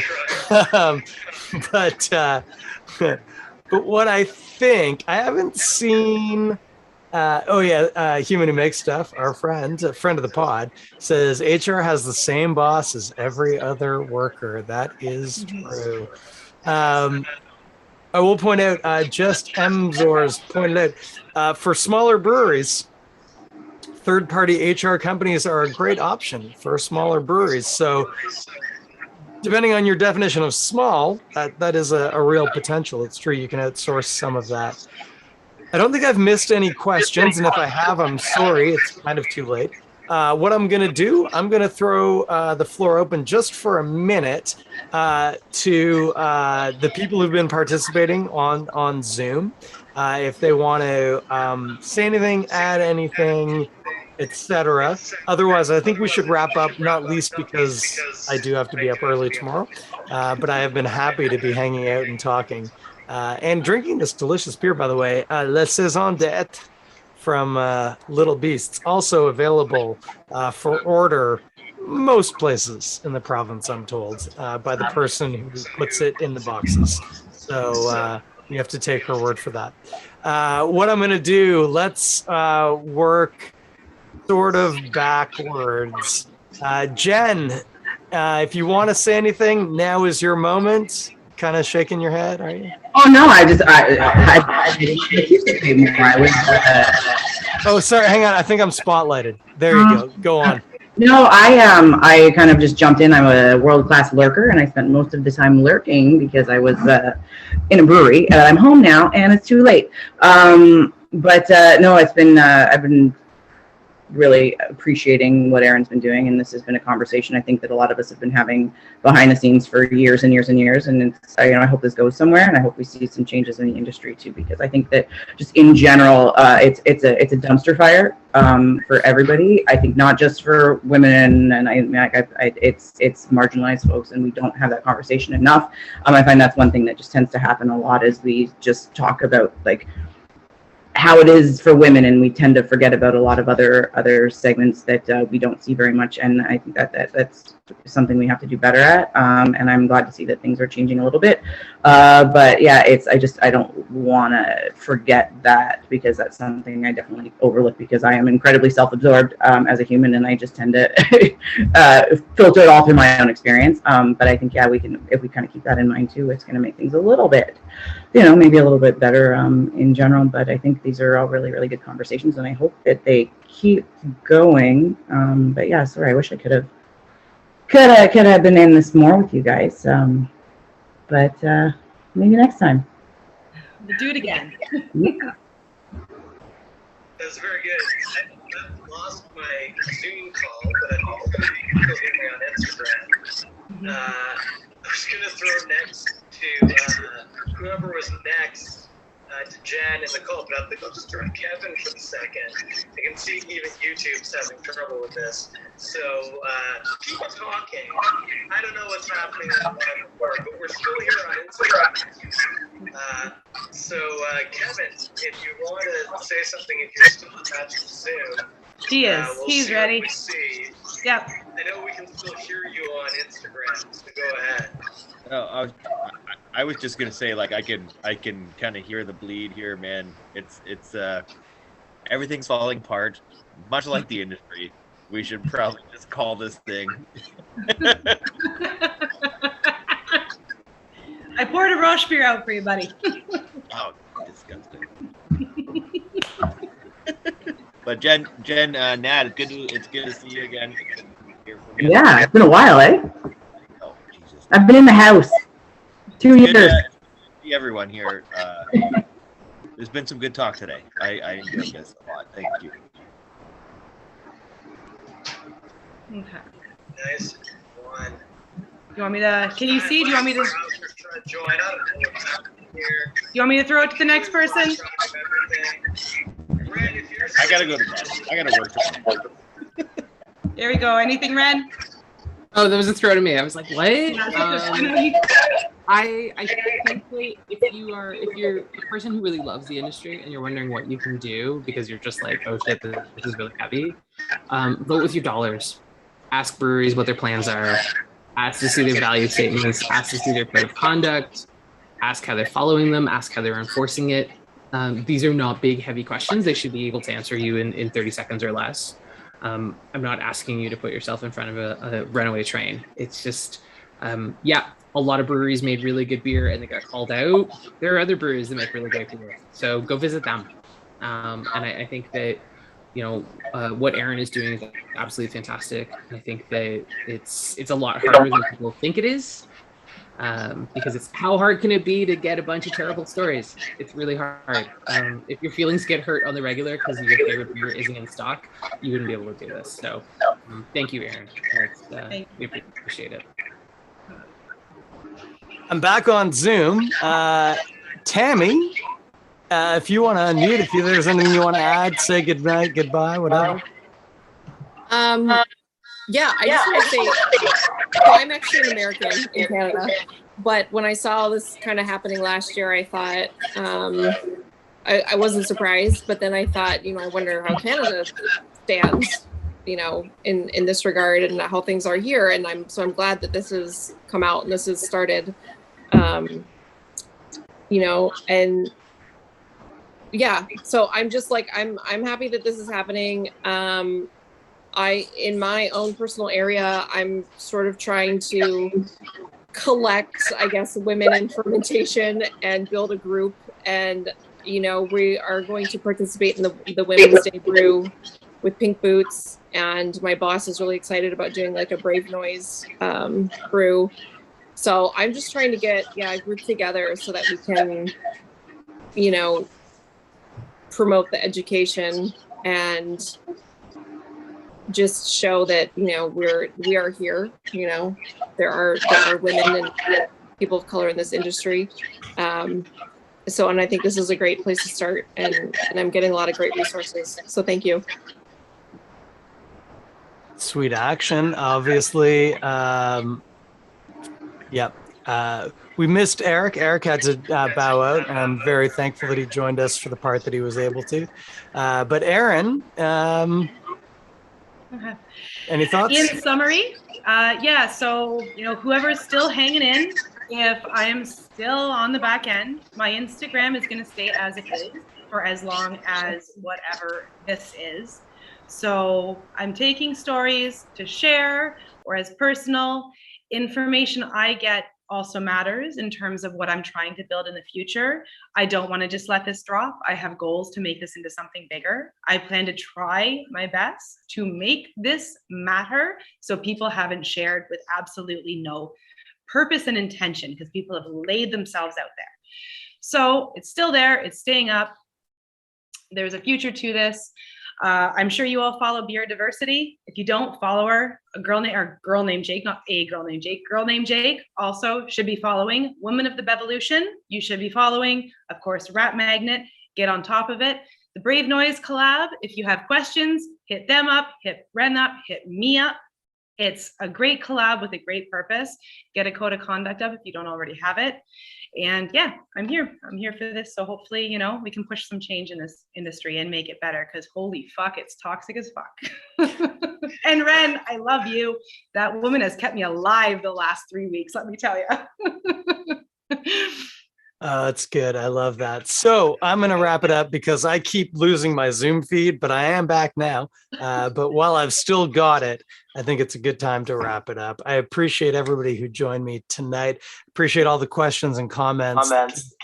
Fantastic. It was pointed out in the Instagram feed, and I will honor that yeah, vote with your dollars. It's real easy to just be intentional about whose beer you buy. And right away, we already know a couple of great breweries who are represented here. But if you're not sure, the easiest thing you can do is just ask. You can just ask. You can say, where's your code of conduct? And how do you enforce it? And if you feel like the person's making you feel like you're being uppity and causing problems, top secret. They might not be the best person to vote with your dollars. So go ahead and vote with your dollars with breweries that you care about, that are doing the things that you agree with. And yeah, I seriously can't say enough about how appreciative I am. All my friends who've joined me tonight and everybody who's been watching. It's been a really good conversation. Have we solved the problems of the world? No. But we've certainly given people some very tangible steps that they can make to try and work towards that. It's a big goal. It's a big goal, and certainly we would like to see. We'd like to see ourselves closer to it tomorrow than we were yesterday, and we would like to see ourselves closer to it, a lot closer next year than we were this year. And we can only do that through incremental change, right? You probably, certainly nobody on this call can change it all. And I don't think anybody can, but you can change the part that you're involved with. And if we all choose to just change the part we're involved with, if we all agree to do that, things are going to change. So please, call the breweries that you support into account and ask them how they're working to change it. They probably have a bigger scope than you do. And you do not have to buy their beer. I mentioned this a few weeks ago on the podcast. With a few notable exceptions, nobody on Ontario is making a beer that you can't get from another brewery. So sorry to all the brewers out there who think you're doing something really magical. You're not. There's a lot of options out there.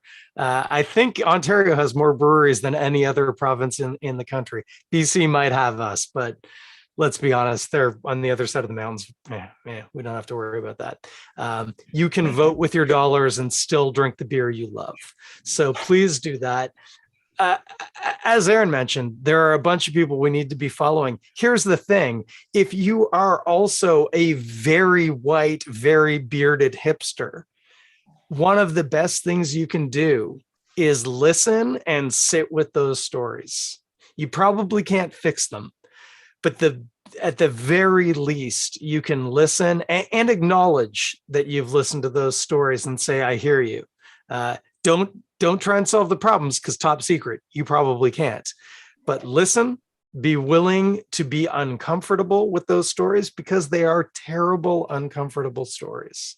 But be willing to do that, be willing to engage with that, and then just see how your spirit changes and who you support changes, and go with that. Anyway, this has been a very long episode. If you're listening to it live right now and you want to listen to it again on the podcast tomorrow, it ain't going to happen. There's going to be some serious downloading and editing I'm going to have to do. That's going to have to happen tomorrow. But because I got to go to bed, guys. I'm a tired old man. But it has been a real pleasure having you all join us. What I'm going to do right now is I'm going to press stop on the recording button on Zoom. And at that point, the podcast, my friends, is over. And that point, it's now.